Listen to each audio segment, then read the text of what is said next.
الحمد للہ رب العالمین والصلاة والسلام علی سید المرسلین اما بعد فاعوذ باللہ من الشیطان الرجیم بسم اللہ الرحمن الرحیم۔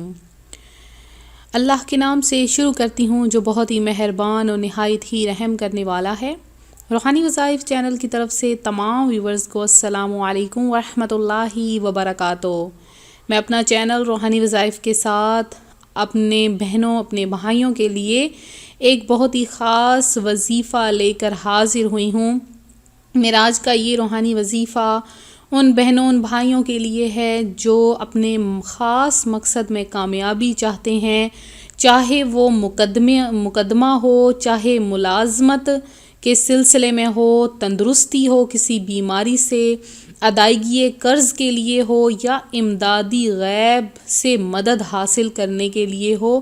اس کے علاوہ ہر قسم کی مشکلات کے لیے ایک میں آپ کو چھوٹی چھوٹی آیتوں کا خاص وظیفہ لے کر حاضر ہوئی ہوں۔ بس سجدے میں جا کر آپ نے یہ آیات تلاوت کر لینی ہے، انشاءاللہ تعالی آپ کا ہر مقصد ہر خاص جائز حاجات پوری ہو جائیں گی۔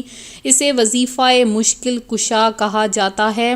یہ حضرت علی رضی اللہ تعالیٰ عنہ سے منقول وظیفہ ہے، جسے حضرت علی رضی اللہ تعالیٰ عنہ کے نام سے وظیفہ مشکل کشا کہا جاتا ہے۔ تو وظیفہ بتانے سے پہلے میں درود پاک کی فضیلت بتاؤں گی کہ نبی کریم رؤوف الرحیم صلی اللہ علیہ وآلہ وسلم نے ارشاد فرمایا، جسے یہ پسند ہو کہ اللہ پاک کی بارگاہ میں پیش ہوتے وقت اللہ پاک اس سے راضی ہو تو اسے چاہیے کہ مجھ پر کثرت سے درود پڑھے۔ شاعر کہتا ہے کہ ہم نے خطا میں نہ کی، تم نے عطا میں نہ کی، کوئی کمی سرورا تم پہ کروڑوں درود۔ تو نبی پاک علیہ الصلوۃ والسلام پر جتنا درود پڑھا جائے ہمارے لیے اتنا ہی کم ہے۔ تو اللہ تبارک و تعالیٰ کی دن رات عبادت کرنی چاہیے، کثرت سے عبادت کرنی چاہیے۔ یہ نہیں کہ ہمارا جب بھی کوئی خاص مقصد آڑے آ جائے، کوئی خاص حاجت آڑے آ جائے، کوئی مشکل پریشانی ہو جائے تو ہم اللہ کی عبادت کرنے کے لیے سجدہ ریز ہو جاتے ہیں، اور جب ہمیں کسی چیز میں کوئی مشکل پریشانی نہیں لگتی ہے، ہمارا ہر کام صحیح سے ہونے لگتا ہے، تو ہم ان تمام چیزوں کو اپنے اوپر حاوی کر کے ہر چیز سے دور ہوتے ہوئے اللہ کی عبادت سے بھی دور ہونا شروع ہو جاتے ہیں۔ تو آج میں آپ کو ایک بہت ہی خاص ایک پیارا سا واقعہ بتاؤں گی کہ اس واقعے سے آپ کو درس ملے گا کہ عبادت تو کرنی چاہیے لیکن ریاکاری سے بھی بچنا چاہیے۔ ریاکاری کسے کہتے ہیں؟ ریاکاری کہتے ہیں کہ عبادت ضرور کرنا لیکن اس میں کسی کو شریک ٹھہرا لینا، یعنی اس عبادت کا دکھاوا کرنا۔ بعض لوگ جب اللہ کی راہ میں صدقہ کرتے ہیں تو یہ کہتے ہیں کہ ہم نے لوگوں کو بتاتے پھرتے ہیں، میری وہ بہنیں میرے وہ بھائی وہ اللہ کی لوگوں کو بتاتے پھرتے ہیں کہ ہم نے اتنا صدقہ کیا، اتنی دیگیں پکائیں، آج ہم نے اپنے گھر میں محفل سجائی، کچھ بھی کیا، ہم نے اللہ کی راہ میں ہزاروں دیے، لاکھوں دیے، فلاں کی شادی تھی تو جہیز کے لیے اتنا دیا۔ تو ایسی عبادت انسان کو کہیں کا کہیں پہنچا دیتی ہے۔ ایک واقعے سے آپ بھی درس عبرت حاصل کر لیں، پھر میں وظیفے کی طرف آؤں گی۔ آپ نے ہماری ویڈیو شروع سے لے کر آخر تک دیکھنی ہے، بہت ہی پیارا واقعہ ہے، بہت ہی پیاری آج کی ویڈیو ہے، آپ نے یہ ویڈیو بالکل بھی مس نہیں کرنی ہے۔ حضرت منصور بن عمار رحمۃ اللہ علیہ ارشاد فرماتے ہیں، ایک نہایت ہی عبادت گزار، پابند تہجد اور گریہ وزاری کرنے والا شخص مجھ سے بہت عقیدت رکھنے والا اور میرے دکھ سکھ کا ساتھی تھا۔ وہ کثرت سے ملاقات کے لیے میرے پاس آیا کرتا تھا، پھر کافی دن تک نہ آیا۔ پوچھنے پر معلوم ہوا کہ وہ شدید بیمار ہے۔ میں اس کے گھر گیا تو دیکھا کہ اس کا چہرہ سیاہ، آنکھیں نیلی اور ہونٹ موٹے ہو چکے ہیں۔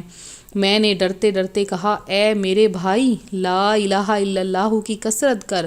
اس نے آنکھیں کھولیں اور مشکل سے میری طرف دیکھا، پھر اس پر بے ہوشی طاری ہوگی۔ دوسری مرتبہ بھی ایسا ہی ہوا۔ تیسری مرتبہ میں نے کہا، اگر تو نے کلمہ طیبہ نہ پڑھا تو نہ میں تجھے غسل دوں گا، نہ کفن، اور نہ ہی تیری نماز جنازہ پڑھوں گا۔ یہ سن کر اس نے آنکھیں کھولیں اور کہا، اے میرے بھائی منصور، کلمہ طیبہ اور میرے درمیان رکاوٹ کھڑی کر دی گئی ہے۔ میں نے کہا، لا حول ولا قوۃ الا باللہ العلی العظیم، کہاں گئیں تیری وہ نمازیں، وہ روزے، وہ راتوں کا قیام؟ یہ سن کر اس نے بڑی حسرت سے کہا، میرے وہ اعمال اللہ پاک کی رضا کے لیے نہیں تھے، بلکہ میں اس لیے عبادت کیا کرتا تھا تاکہ لوگ مجھے نمازی، روزہ دار اور تہجد گزار کہیں۔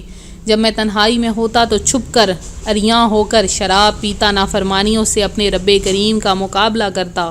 ایک عرصے تک گناہوں کا یہ سلسلہ جاری رہا، پھر میں ایسا شدید بیمار ہوا کہ بچنے کی امید نہ رہی۔ میں نے قرآن پاک منگوا کر پڑھنا شروع کیا۔ جب سورہ یاسین تک پہنچا تو قرآن کریم کو بلند کر کے بارگاہ خداوندی میں عرض کیا، اللہ پاک اس قرآن عظیم کے صدقے مجھے شفا عطا فرما، میں آئندہ گناہ نہیں کروں گا۔ اللہ کریم نے میری دعا قبول کی اور میں ٹھیک ہو گیا۔ پھر شیطان لعین نے مجھے میرے رب کریم سے کیا ہوا عہد بھلا دیا اور میں پھر عرصہ دراز تک گناہوں میں مشغول رہا۔ پھر مجھ پر شدید بیماری مسلط کر دی گئی۔ جب موت کے سائے گہرے ہونے لگے تو میں نے پھر قرآن کریم کا واسطہ دے کر معافی و صحت کی بھیک مانگی۔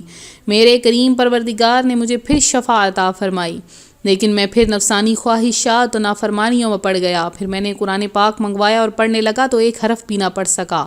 اب میں سمجھ گیا کہ اللہ کریم مجھ پر سخت ناراض ہے۔ میں نے قرآن کریم ہاتھ میں اٹھا کر عرض کی، یا اللہ پاک اس مصحف شریف کی عظمت کا صدقہ مجھے اس بیماری سے شفا عطا فرما۔ اتنے میں ہاتف غیبی سے یہ آواز آئی، جب تجھ پر بیماری آتی ہے تو تو توبہ کر لیتا ہے، جب تندرست ہو جاتا ہے تو پھر گناہ کرنے لگتا ہے، شدت مرض میں تو روتا ہے، قوت ملنے کے بعد پھر نافرمانیوں میں مبتلا ہو جاتا ہے۔ کتنی ہی مصیبتوں اور آزمائشوں میں تو مبتلا ہوا، مگر اللہ پاک نے تجھے ان سے نجات عطا فرمائی۔ اس کے منع کرنے اور روکنے کے باوجود تو گناہوں میں ڈوبا رہا اور عرصہ دراز تک اس سے غافل رہا۔ کیا تجھے موت کا خوف نہ تھا؟ تو عقل اور سمجھ رکھنے کے باوجود گناہوں پر ڈٹا رہا اور تو اپنے اوپر اللہ کریم کا فضل و کرم بھول گیا۔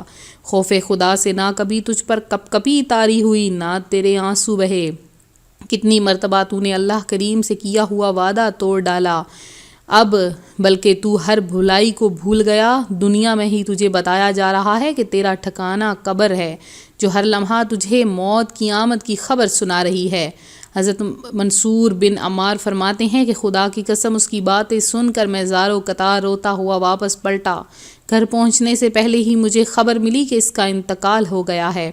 ہم اللہ پاک سے حسن خاتمہ کی دعا کرتے ہیں، کیونکہ بہت سے روزے دار اور راتوں کو قیام کرنے والے برے خاتمے سے دو چار ہیں۔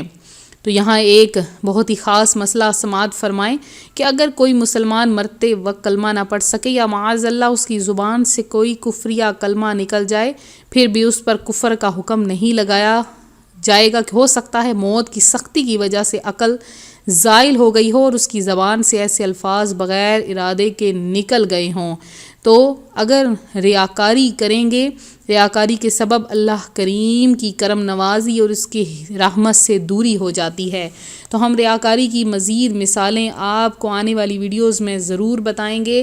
تو میں جو آج آپ کے لیے وظیفہ مشکل کشا لائی ہوں، یہ مولا علی مشکل کشا سے منسوب وظیفہ ہے۔ اس وظیفے کی خاصیت بہت زیادہ ہے، اس قدر زیادہ ہے کہ یہ کئی پہاڑ وزنی ہونے سے بھی زیادہ وزنی وظیفہ ہے۔ اس وظیفے کی برکت سے آپ کے ہر مقصد میں کامیابی ہوگی، اور اگر کوئی آپ کے رشتہ داروں میں سے کوئی مقدمے میں پھنسا ہے، اس کے لیے آپ یہ عمل کریں، انشاءاللہ تعالی صرف 3 دن کے اندر اس کا مقدمہ ختم ہو جائے گا۔ ملازمت چاہتے ہیں تو 3 دن میں اسے ملازمت مل جائے گی۔ صحت چاہتے ہیں بڑی سے بڑی چھوٹی سے چھوٹی بیماری کے لیے تو صرف 12 دن کے وظیفے سے اسے تندرستی مل جائے گی۔ ادائیگی قرض چاہتے ہیں تو 21 دن کے عمل سے ادائیگی قرض ہو جائے گا، اور اگر چاہتے ہیں کہ امداد غیبی حاصل ہو جائے، اتنی امداد مل جائے کہ آپ کے گھر میں رکھنے کی جگہ نہ ملے، اتنا رزق مہیا ہو جائے کہ آپ لوگوں کو تقسیم کریں، تو یہ عمل ضرور کریں۔ صرف 3 دن کا عمل ہے، تو ہر مشکلات کے لیے یہ آیت پڑھیں۔ جب آپ نے کیا کرنا ہے، فجر کی نماز پڑھنی ہے، فجر کی آپ نے نماز پڑھنی ہے۔ اگر آپ فجر کی، جو لوگ تہجد گزار ہیں ان کے لیے خاص طور پر میں عرض کروں گی کہ تہجد میں اگر اس وظیفے کو کیا جائے تو یہ وظیفہ بہت جلدی اثر کرتا ہے، جیسے کہ بجلی کا کرنٹ انسان کے جسم پر اثر کرتا ہے، ویسے یہ وظیفہ اثر کرتا ہے، لیکن جو تہجد کی نماز ادا نہیں کرتے وہ فجر کی نماز کے وقت یہ وظیفہ کریں کہ نماز ادا کرنے کے بعد سجدے میں جا کر آپ نے آیت تلاوت کرنی ہے، لا الہ الا انت سبحانک انی کنت من الظالمین۔ اس کے بعد آپ نے دوسری آیت پڑھنی ہے، حسبنا اللہ ونعم الوکیل ونعم المولا ونعم النصیر۔ اور اس کے بعد آپ نے سجدے میں جانا ہے، اور سجدے میں جا کر آپ نے یہ جو تیسری آیت ہے یہ بھی آپ نے پڑھنی ہے۔ اس آیت کو آپ نے پڑھنا ہے، ربہ انی مسنی الضر وانت ارحم الراحمین۔ یہ آپ نے 3 آیات تلاوت کرنی ہے۔ ان 3 آیات کی تلاوت سے انشاءاللہ تعالی ایک دفعہ سجدے میں پڑھیں، پھر سجدے میں چاہے تو اٹھ جائیں، اس کے بعد آیت کو یاد کر لیں، پھر سجدے میں جا کے پڑھیں، پھر آپ اٹھ جائیں اور اس کے بعد پھر سجدے میں جا کر پڑھیں۔ سجدے سے اٹھ کر آخر میں گڑ گڑا کر اپنی حاجت پیش کریں، وہ خاص جو حاجت ہے انشاءاللہ تعالی اس وظیفے کی برکت سے، اس وظیفہ مشکل کشا کی برکت سے آپ کی وہ حاجت پوری ہو جائے گی۔ میں امید کرتی ہوں میرا آج کا یہ روحانی وظیفہ آپ کو پسند آیا ہوگا۔ ویڈیو کو لائک کرنا ہرگز نہ بھولیں، ویڈیو کو شیئر کریں، اور جن بہنوں بھائیوں نے دعا میں حصہ لینا ہے اپنا نام کمنٹ سیشن میں میسج کر دیں۔ پہلے جنہوں نے دعا میں حصہ لیا ہے ان کا نام دعا میں شامل کر لیا گیا ہے۔ اللہ تبارک و تعالی سے دعا ہے تمام دیکھنے سننے والوں کو میٹھا میٹھا مدینہ دکھائے، پیارے حبیب کا پڑوس نصیب فرمائے، آمین بجاہ النبی آمین۔ ملتے ہیں اپنے اگلے وظیفے کے ساتھ، اپنی دعا میں یاد رکھیے گا، اپنا خیال رکھیے گا، فی امان اللہ۔